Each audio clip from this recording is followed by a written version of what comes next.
तब उसका बेनिफिट मिलेगा, फायदा। मन स्थायी होना चाहिए। अच्छा मुझे एक बात बताओ, पानी गंदा है, मैया हो गई पंचायत मेरी मां, सुनो, पानी गंदा है तो क्या गंदे पानी में आपका चित्र नजर आएगा?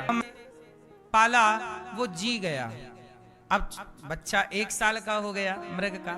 भरत जी को बड़ा अच्छा लगता, पाला हुआ बच्चा, वो पीठ खुजाता, वो चाटता, वो प्यार करता। भरत जी ने घर परिवार छोड़ा था, मोह ममता छोड़ी थी भगवान के लिए, पर वो एक मृग के प्यार में उलझ गए। और जब उनके मृत्यु का टाइम आया तो वो मृग का दर्शन बन के पुनः जाना पड़ेगा। भरत जी बोले, राम राम, जिस परमात्मा के लिए कठिन तपस्या की, परिवार का मोह छोड़ा, पर एक मृग में मोह लग जाने के कारण गति बिगड़ गई। मैया ये कथाएं आपको हैं समझने के लिए कि भरत जैसे भक्त और ज्ञानी की बुद्धि यदि मृग में लगी और उनकी गति बिगड़ गई तो आपका मन कहां कहां लगा है। इसलिए कहता हूं, सब जगह से मन हटाओ और भगवान में मन लगाओ। आप लोगों का मन बहुत जगह लगा रहता है ना? अच्छा ये बताओ मैया, जहां जहां आपका मन लगा है, क्या उन लोगों से आपका कुछ भला होना है? बोलो। जहां जहां आपका मन लगा है, आपके मरने के बाद वो सारे लोग आएंगे। जहां आपका मन लगा है वो रिश्तेदार आएंगे, लेकिन वो रिश्तेदार केवल शमशान तक साथ देंगे आपको। अब यही सवाल आप हमसे पूछ लो, आप कहां से हो? हम वहां से हैं, जहां से आए हैं वहीं के हैं। आप किए हैं आप लोग, वो भोगना ही पड़ता है कि माफी मिल जाती है? रहा था कि मैं भगवान हूं, पर प्रहलाद जी ने बाप की बात ना सुनी और बाप के विरुद्ध चलकर भगवान का भजन किया। यदि गुरु भगवान है तो शुक्राचार्य जी की बात राजा बलि ने क्यों नहीं मानी? शुक्राचार्य तो इतने बड़े गुरु थे, पर राजा बलि ने शुक्राचार्य की नहीं मानी।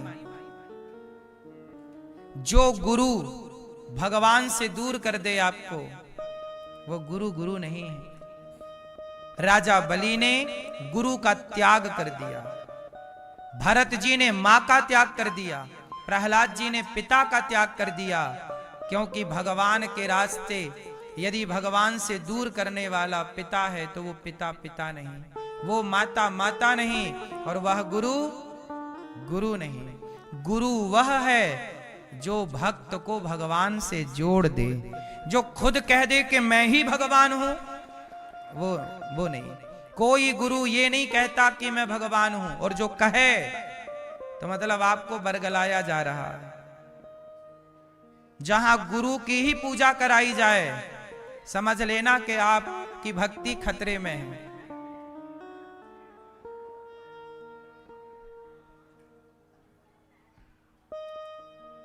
बात समझ में आई कि नहीं? समझ में आए आपके या ना समझ में आए, जो सच है वो यही है। बात समझ में आई कि नहीं? गुरु भगवान जैसा है। गुरुर ब्रह्मा गुरुर विष्णु गुरुर्देवो महेश्वरा। इसका अर्थ क्या हुआ? गुरुर ब्रह्मा, ब्रह्मा ही गुरु है, गुरु ब्रह्मा है ऐसा नहीं। इसके एक अर्थ ये भी नहीं, आपके बुराइयों का अंत कर दिया तो शिव की तरह संहार हो गया, लेकिन गुरु ब्रह्मा क्या गुरु?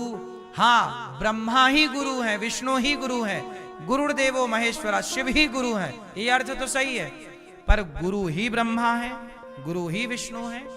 इसका ये अर्थ होगा कि गुरु आपके अंदर भक्ति पैदा करता है, भक्ति का सत्संग से पालन करता है, बुराई का संहार, इस भाव से। वरना कोई व्यक्ति ब्रह्मा नहीं हो सकता, कोई व्यक्ति विष्णु नहीं हो सकता, कोई व्यक्ति शिव नहीं हो सकता। मेरी मां, क्या सब पति हो सकते हैं? जब सब हमारे पति नहीं हो सकते तो सब हमारे भगवान कैसे हो सकते हैं? भगवान एक है, दो नहीं। एको ब्रह्म द्वितीयो नास्ति। जिंदगी में मौत आएगी तो मर भी लेंगे, मौत से पहले मरना क्या। बिंदास जिया करो, मौत से भयभीत होने की जरूरत नहीं। आपको कोई नहीं मार सकता। और जब मौत आएगी ना तो बिस्तर पे पड़े पड़े मर जाओगे, खड़े खड़े गिर जाओगे। अभी अहमदाबाद में प्लेन हादसा हुआ था। उस प्लेन में, उस विमान में जितने यात्री थे सारे मारे गए, पर एक बच गया। बोलो, ऐसी आग लगी उस प्लेन में कि लोहा भी पिघल गया। इतना भयंकर आग थी, शरीर सबके जल गए, पहचाने नहीं आए कि किसकी बॉडी कौन है। सब जल गए, लोहा तक जल गया, इतना ताप था। ऐसा लगा कि ज्वालामुखी फट गया हो। लेकिन एक बच गया, और ऐसा बचा कि हल्की फुल्की खरोंची आई, और ज्यादा कहां, एक हड्डी भी नहीं टूटी, इतने ऊपर से गिरा। तो ये सिद्ध हो गया ना कि जिसकी मौत आएगी वो मरेगा, और जिसको बचाने वाले भगवान हैं वो कहीं से भी गिरे, मौत नहीं है तो वो नहीं मरेगा। इसलिए मौत होगी तो मर ही जाओगे, नहीं होगी तो कोई मार नहीं सकता। ये बात सही है कि झूठी है? इसलिए डरना नहीं, बिंदास जीवन को जीना है, भगवान के भरोसे रहना है, आश्रित भगवान होगी पूरा। बोलो, सबका बल कौन? कौन सबका बल?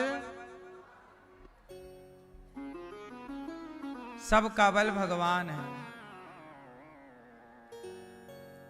प्रहलाद जी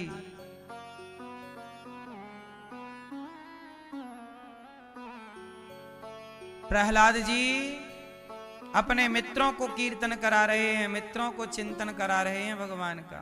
तभी हिरण्यकश्यपु आ गए। चल बोल, तेरा भगवान कहाँ है? बड़ा भगवान भगवान जपता है, बता। बोल, तेरा भगवान कहाँ है? प्रहलाद जी बोले, पिताजी मेरे भगवान तो सब जगह हैं। कैस खंबे पे तेरा भगवान है? हाँ है, तो मुझे क्यों नहीं दिखता? प्रहलाद जी बोले, पिताजी